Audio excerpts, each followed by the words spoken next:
a large room and you have a large installation to do, you can have the first... I am from I Am Movement, and what we are really involved in is actually deploying and training people in the Vetiver Education and Empowerment Program. So that is a model developed by I Am Movement. It's better known as the VEEP model, where it has several unique characteristics where we not only train persons in the Vetiver system, which is the best way that you can install the plant, but we also offer trainings on handicraft.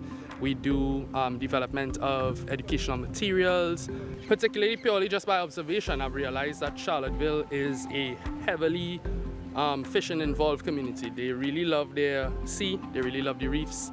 So you find that a lot of community persons get their livelihood from the sea. Welcome back to the Now Morning Show, guys. I'm Kimberly D'Souza in your company, and I'll be here until 8, and I actually have some guests with me. So with me in studio, we have the Handicrafts coordinator, Ms. Caitlin Roamny, and of course we have the head of communication, Mr. Kevan Kalapnath-Maharaj, and they're going to be talking to us about the Me We Green program. Actually, we just saw a clip of it. They're going to be talking about some vetiver grass, how we can, harvest that, and also a special program that they're working on. Ladies, gentlemen, good morning. Good morning. Welcome to the Now Morning Show. Thank you. Thank you. Now, what is the Me We Green program? Right, so the Me We Green program is a 2-year program. It started in 2021 and will end in 2022. It's supported by the Ministry of Planning and Development's Green Fund.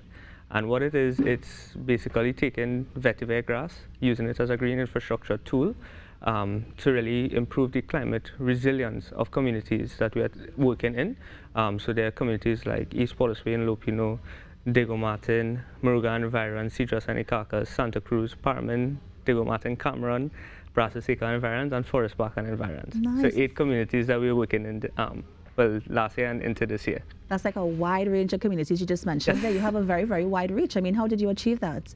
It kind of started with the VEEP model being perfected in Parliament in 2016-2017, where we did a smaller program with the Small Grants program, and we really refined the Vetiver Education and Empowerment program model, and from there we understood how to best reach to the community participants through various workshops like the handicraft workshop, introducing the vetiver system, thus introducing the vetiver grass, which is a very powerful tool as a green infrastructure tool due to its deep and fibrous root system. I mean, the roots grow 10 feet deep. Wow. So if you imagine that, that's almost twice my height, or probably a little more, right?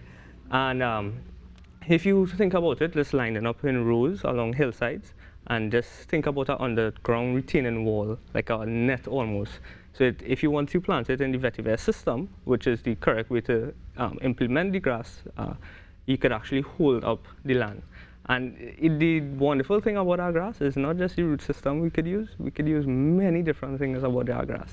And I'll let Caitlin get into that a little bit later. Yes, I was coming to you, Caitlin. Yeah, well, I want to know about it now. I mean, this vetiver grass, it sounds so amazing. I mean, how is it? What are some of the uses for it? Caitlin, I'll come across to you. Well, first off, it's called the miracle grass, as some people would know it, and it really is a miracle grass in terms of the amount of things you can do with it. Like Kevan would have mentioned, it's also good for sustainable, livelihoods and stuff. So with the grass, once it's implemented in these hedgerows around different various communities, we not only teach them about the infrastructure part, but the handicrafts part, which helps them with that sustainable livelihood. Right. So we teach them how to cut and clean the grass. We also teach them how to plait it. We also teach them how to harvest roots because, like I said, it's a miracle grass. So basically any part of the plant can be used. Oh, but Yes. used how exactly? Like, is it that you could use it to make tea, or is it that you could use it for something else? Yes. So how is it used? They have a wide variety of aromatherapy benefits. That's the oil that is produced from it. Unfortunately, we don't have enough vetiver planted in Trinidad yet to start to produce our own oil, so we have to get them imported. But we try to keep it within the region, so like from Haiti, Dominica.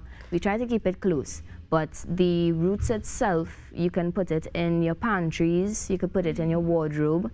You can actually take 2 of the roots, itself, and put it in a bottle of water. And once you drink this throughout the day, it will help with a sense of calming, a sense of groundedness. You will also, like if you're feeling a little constipated, that'll help with that too. So, yeah, many uses. Very Many nice. uses, yes. Now, Kevan, and I'm not sure if you, Ms. Roamny, as well could answer this question, but you mentioned the Vetiver Education and Empowerment Program. Yes. Can one of you tell us a little bit more about it? Caitlin, you want to go? Yes. Well, funnily enough, I was actually one of the first participants in the handicraft program that they had that came about with the VEEP model. And from there, I kind of like stuck with it. So I was in school at the time. So I stuck with it after that, and I did a lot more volunteer work with them.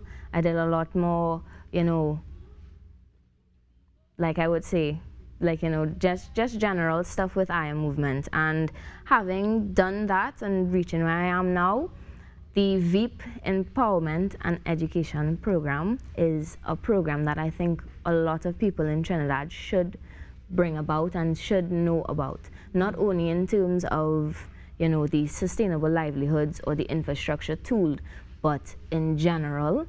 I mean, it's a plant, and we're heading into, you know, a lot of climate change and a lot of different things that where we need to actually reintroduce this plant back into our education, not education, but our ecosystem, Yes. as well as our education system. Because I mean, if we can start to use this plant instead of, you know, buying concrete or BRC, you know, some cement, it'll be a lot better for the environment at the end of the day. Nice.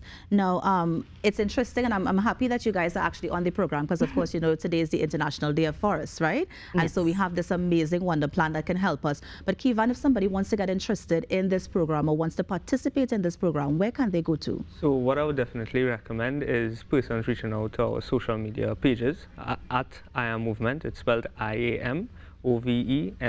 So just IA Movement. IA So, Movement, yeah, right. We get that So mixed not, up sometimes. not 2 M's, No, 1 M. yeah. Right. So IA Movement. So there you could find out a lot about what's going on with the project, get regular project updates, because we are pushing a lot of social media graphics now, especially, you know, in light of COVID. We had to pivot our approach a little bit because we do work with a lot of participants. And, you know, of course, with the gathering restrictions and stuff like that. So reach out to the social media pages. There is contact information, phone numbers, email, as well as you can message us on social media as well. And, you know, we'll reach out to you once we get your information, once your phone number, name, address, stuff like that. And, you know, assess the situation that you're facing, like your land slippage issues or anything like that. And then, yeah, from there we just, you know, go through the process and, you know, bring you into the project. Nice. Yeah. Now, we only have a few minutes left, but Caitlin, I'm seeing something on this table here that I'm interested in. Can you just tell us what these are? Okay, so these are a few samples of some crafts that we would have produced or we actually teach people to produce. Well, I mentioned that the oil is not produced here, but this is a little bit of the oil, and it's 15 mLs, and it's pure vetiver oil. So it's very thick. There's no additives, no nothing to it. We also have a few root bundle samples. So usually this is what we would have our crafters produce, and we would have them produce them in these little bundles so that we can sell them through House of Vetiver, which is another thing I want to get into, but after I explain what else is here. We have a little, we have soap as well that we teach them how to make using sodium hydroxide and different oils. We teach them how to make a base soap, so the participants of the handicraft program is not limited to just vetiver soap. We teach them the base so they can make vetiver and whatever else they would like to make. So it's community specific.